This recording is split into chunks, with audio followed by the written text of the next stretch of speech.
Hey guys, hopefully doing well. Thought I'd just give you a bit of an update since my last video on where the skiff is currently up to. We pulled it out of the block of foam. That was a fair bit of a nightmare, unfortunately.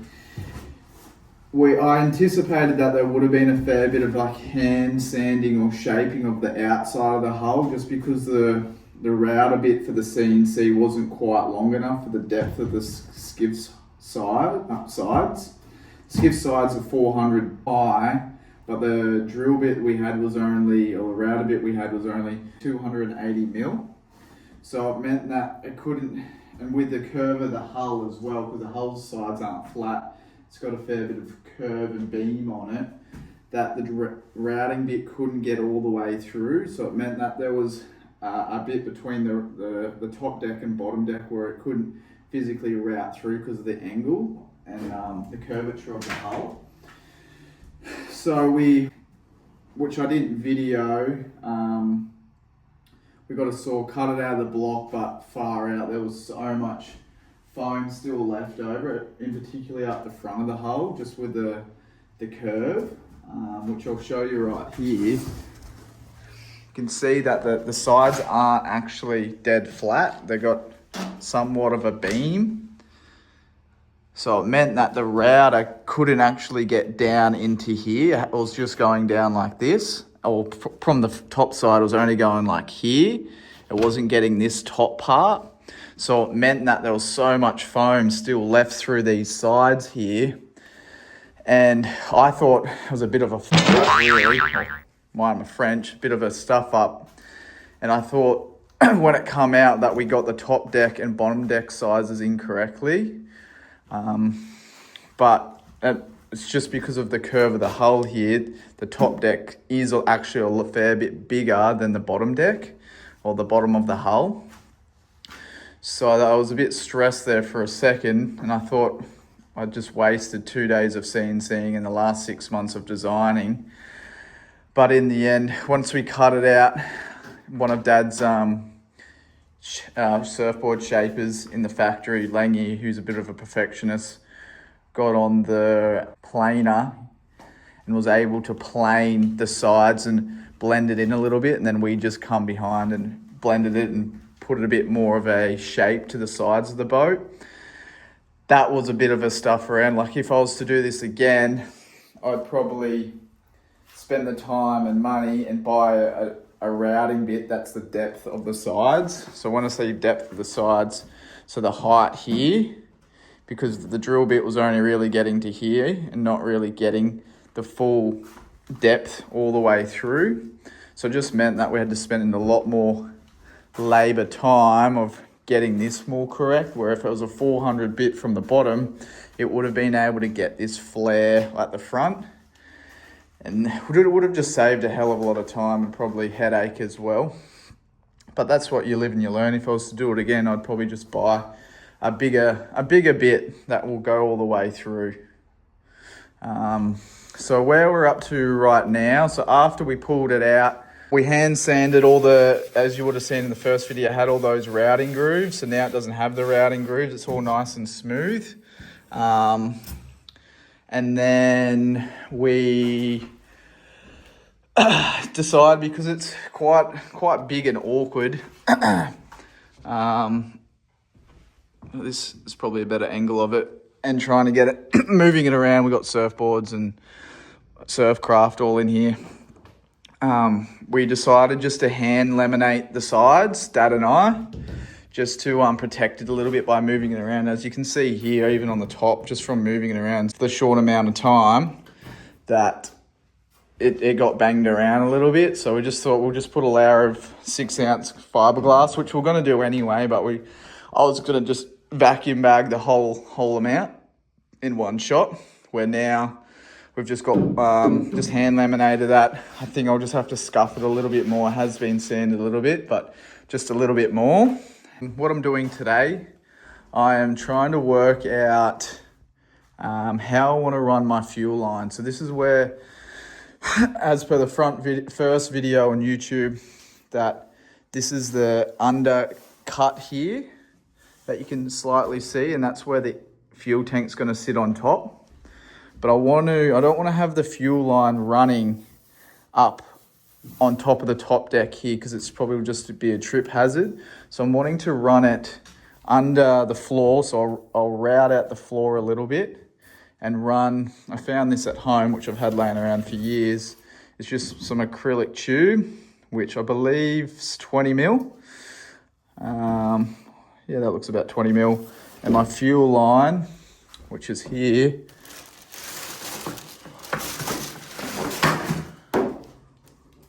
will run straight through that up here and then come out at this exit point here, and then I'll just have a little flange type of thing that will be waterproof, so then it'll come up and connect in there, and then obviously on the back side here as well it'll come out, and that's what will attach to the motor.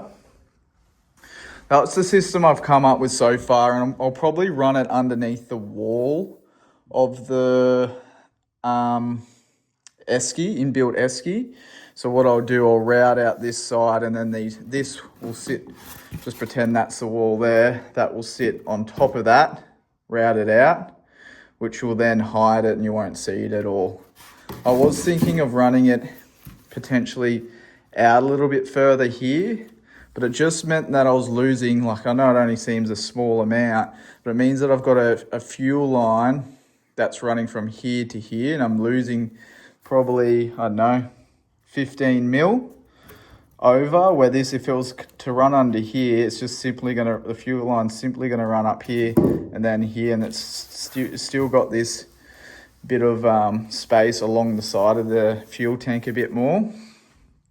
So this is where that bulkhead here is going to be for that front storage up there. So that's what I'll probably do today. I thought this out the other day and I was playing around with it. You can see some texture there. I'm thinking that's the way I'm going to do it. So I'll probably get that routed out today and work on, potentially if I've got time, sanding down these, I guess, coves for the scuppers that I'll run in the back of the boat. So when I say scuppers, I'm just going to probably run these because I've had these in my garage for years as well. Probably not the best out of all of them, probably the cheapest, but all that does is lets water out, but potentially doesn't let water in. Who knows with these? These are pretty cheap. If they're not going to work, I will replace them. I think that's what I'm going to run. I might change my mind later on. Like that's one of the last things I'll probably fit anyway.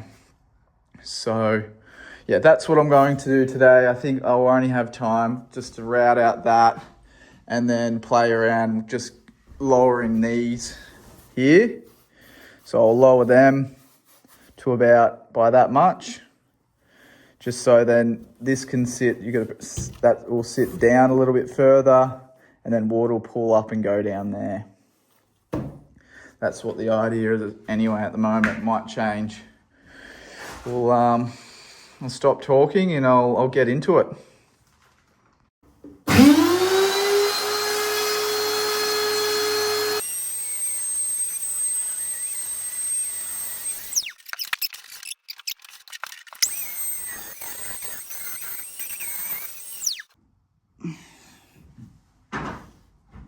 Perfect.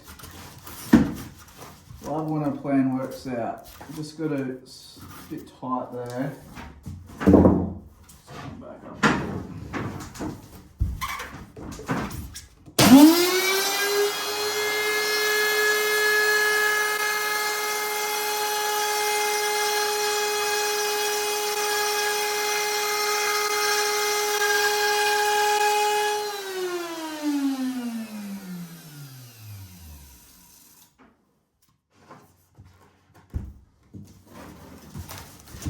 Beautiful. Like a glove. How good's that? Really rate that. It's got enough wall there. And I'll just put a skim of bog over that. Let's get that flat again. Yeah, that's sick. Really stoked with that. Like a glove, children. Like a glove. After I think about 2 hours of playing around with this acrylic tube, I think I'm going to change my idea and plan. I was playing around with it a fair bit, just like the acrylic tube is definitely wide enough to fit the fuel hose, but what I'm worried about when I glass it and it's all ready to go to put the fuel hose in, a fuel line, sorry, I think it's just going to be too tight of an angle to try get it and then weave it down. Like, I'll probably be able to get it, but it's just going to be an absolute mission. So what I'm thinking, my old man's got a heap of off-cut paddle shafts that just pretty much get thrown out of carbon. What I'm thinking of doing is just using those off-cut paddle shafts. I'll have to route it out a little bit further. And then I'm thinking, route it out a bit further so I can run the fuel hose through. But I just sort of a pretty cool idea because I was going to have like a transom knee, like a brace here. But what I'm thinking, I could probably use these offcuts because they're pretty thick carbon. And I could probably backfill them as well, potentially. I think it's not strong enough, but I think with 2 of them, it should be fine. Is actually use these as the kneels, as the transom, have 2 of them, but at the same time, I can run the fuel line up through here and it'll come out there. Like, that's a dodgy hole, obviously. I'm just been playing around with it. But I think that would be quite a cool look with the exposed carbon as well, like that, with the twill. Otherwise, I was just going to run it vertical like that, which would be fine, but I think, like, I was going to have it against here, but it's always going to catch crap behind it or down the side of it, where like this, it's going to be, water can get down the back of it a bit better. I have routed out that, which I'll have to backfill it with some foam. Well, that's a good thing with foam. You can stuff it up and then put more foam back in without making it too weak. So that's what I'm thinking I'm going to do. I'm going to spend the time, route this back out. Won't take me much, probably a couple minutes, route that out, make it so slide down into the groove like the thin stuff was. And then I'm going to use that. And also that being carbon, it's going to create a bit more strength stiffness than just acrylic tube. I think that's 2 meters. I think Dad's shafts only come in 1.20 meters. If I could get one big carbon shaft, that would be pretty good. But I think by the time that's bogged in, recessed down, it's going to add that much strength, especially carbon over the top of it. I really can't see that being a weak point, these joins here, because there's going to be glass, plain weave carbon, double bias carbon, twill carbon, and then glass again. So these little bits here, I really can't see them being weak points as such for how small they are. So I think that's what I'm going to run with. And also carbon looks cool. And it's going to adhere a lot better to the Bolgan epoxy that I put over it than acrylic. So I think I'll just have to sand this up, the top of them. But I think that's going to be the best way to do it. Pretty stoked with how that is, where before I just wasn't happy. I could just see it being an absolute nightmare trying to thread the fuel line through that thinner tube, where this, like, it's a piece of piss. Easy heaps. I could even fit that through if I really wanted to. So let me route this out. I'll video it and then I'll show you how I'll slide in.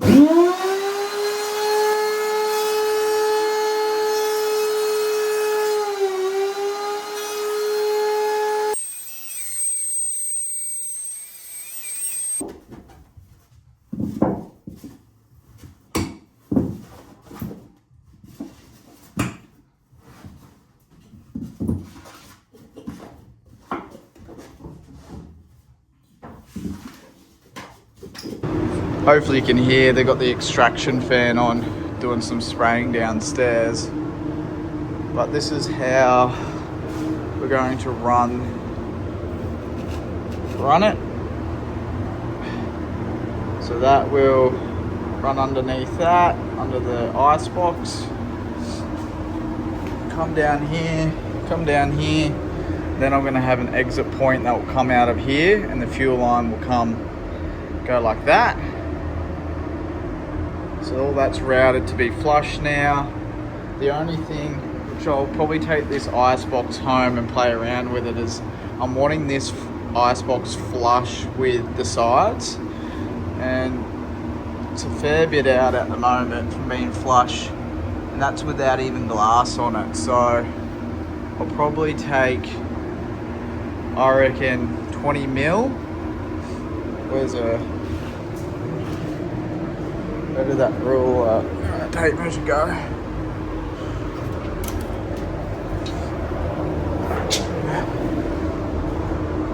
Probably gonna take, I'll put you on the tripod. I reckon if I take 2 mil out of the bottom, 20 mil out of the bottom, that should be heaps with glass. Or do I just go a little bit more?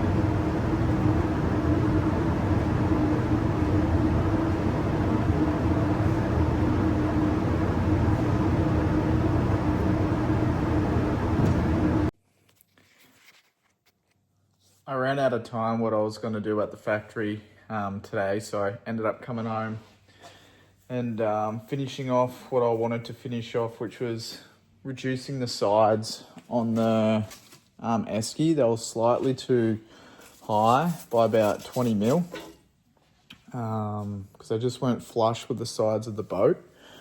So I ended up bringing it home and making a bit of a mess, but now they're all flat and all being reduced, so it just means now the esky is going to either sit a little bit lower or flat with the top of the gunnels of the boat, the skiff. So it's good to get that done. I can now probably start putting the esky together a little bit. Yeah.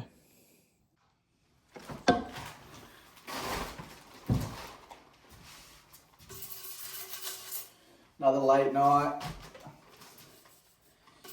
Try to get this done as quick as possible. Just put the daughter down, have dinner. I think it's about quarter past 9. Tonight I'm just going to be in here for a few hours, probably 2 hours. Plan is just to scratch up this carbon tube. It's probably not the best sand pack, that.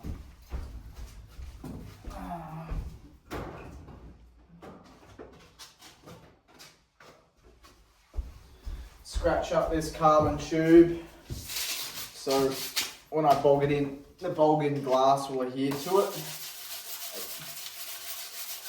It's a bit of a waste really. It looks so good, but if I don't do this, I won't stick to it unfortunately. So give it a good sand. This is just with 180 grit. Should be fine.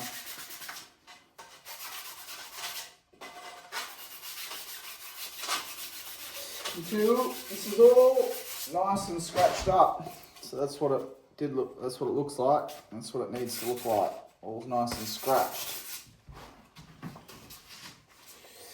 Let's get into it. I'm just going to scratch on the inside as well because I'll lay some carbon up to make sure nothing gets into the foam on the outside. I guess on the inside as well.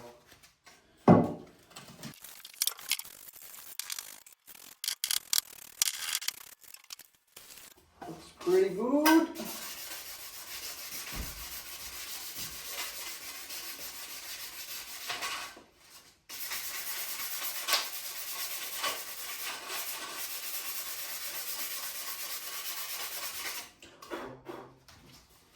Alright, so what I'm doing right now, I'm just going to bog the fuel tube in. Just the resin I've got here is from ATL Kinetics up on the Gold Coast at Mollendina. Ratio is 4:1. Currently I've just got 500 resin and 125 or hardener. This resin in particular has got a pot life of 120 minutes, which is pretty long, but when I vacuum bag, I'm probably going to need all that time. But for this stuff right now, it's going to be plenty. It's going to be heaps. So what I'm going to do, I'm just mix it up for a few minutes. And then I'm going to add Q-cell, which is like a bulk, to thicken it up. And then I'll use the Q-cell to place the the carbon tube, the fuel line, so that it can sit in there nice and flush. I might need more resin than this, but I'll see how I go with, what's that, 625 mils.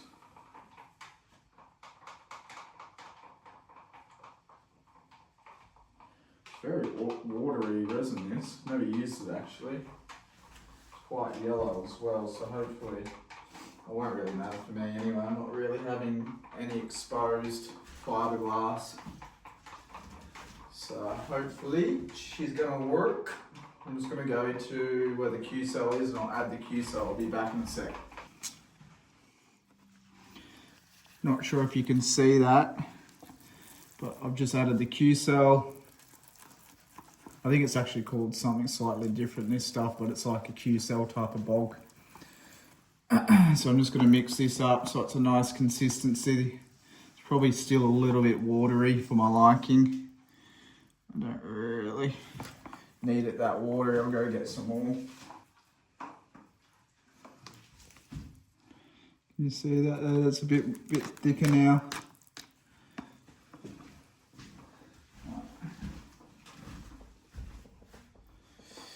I'll just give it a bit more of a mix.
Fuel line is bogged in.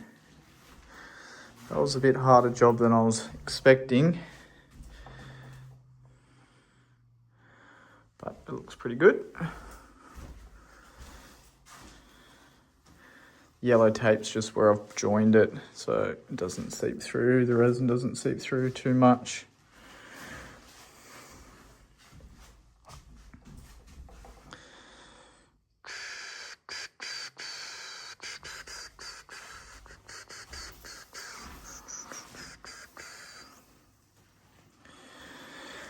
Also, which I didn't video because it was just too hard, too much going on, I've just started to bolt the ice box together as well. So that's two sides and I guess a third of the lid.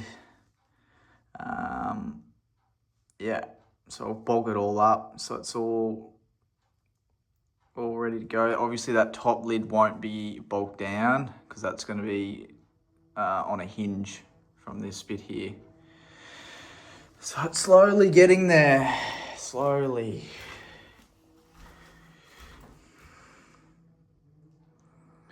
It's time to go to bed. I think it's about 11:45.